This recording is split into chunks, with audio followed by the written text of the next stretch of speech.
জয় শ্রীকৃষ্ণ। আজ আমি আলোচনা করতে চলেছি সেই মহান বিখ্যাত গ্রন্থ গীতার সারাংশ। এই গ্রন্থর সারাংশ তোমরা একবার পাঠ করলে, তোমাদের এই নিয়ম মেনে চললে তোমাদের জীবন ধন্য হয়ে যাবে। তাহলে শুরু করা যাক সেই বিখ্যাত শ্রীমদ্ ভগবদ্ গীতার সারাংশ। যা হয়েছে তা ভালোই হয়েছে, যা হচ্ছে তা ভালোই হচ্ছে, যা হবে তা ভালোই হবে। তোমার কি হারিয়েছে যে তুমি কাঁদছ? তুমি কি নিয়ে এসেছিলে যা তুমি হারিয়েছ? তুমি কি সৃষ্টি করেছ যা নষ্ট হয়ে গেছে? তুমি যা নিয়েছ এখান থেকেই নিয়েছ, যা দিয়েছ এইখানেই দিয়েছ। তোমার আজ যা আছে কাল তা অন্য কারো ছিল, পরশু সেটা অন্য কারো হয়ে যাবে। পরিবর্তনই সংসারের নিয়ম।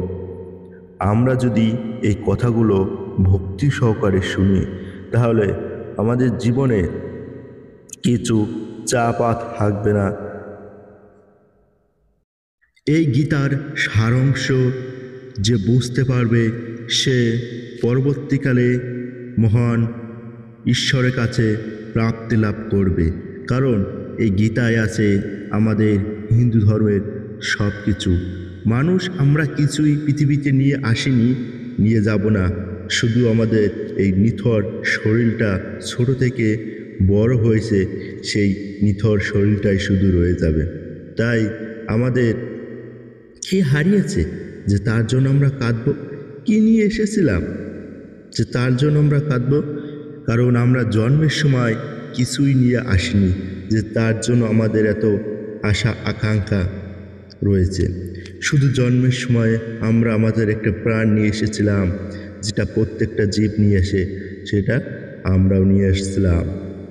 কারণ মানুষের বুদ্ধি বেশি, তাই মানুষকে বলা হয় পৃথিবীর শ্রেষ্ঠ জীব।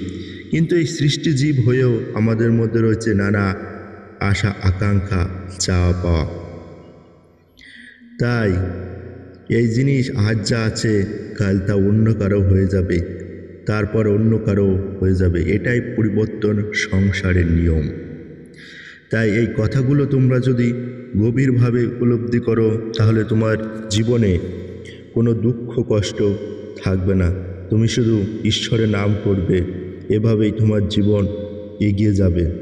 কারণ তুমি দেখো, কোনো একটা চাকরি করতে হলে সে চাকরিটা একজন রিটায়ার করবে, তারপর অন্যজন ঢুকবে।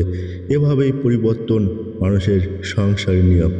আজকের ভিডিওটা এখানে শেষ করছি। জয় শ্রীকৃষ্ণ।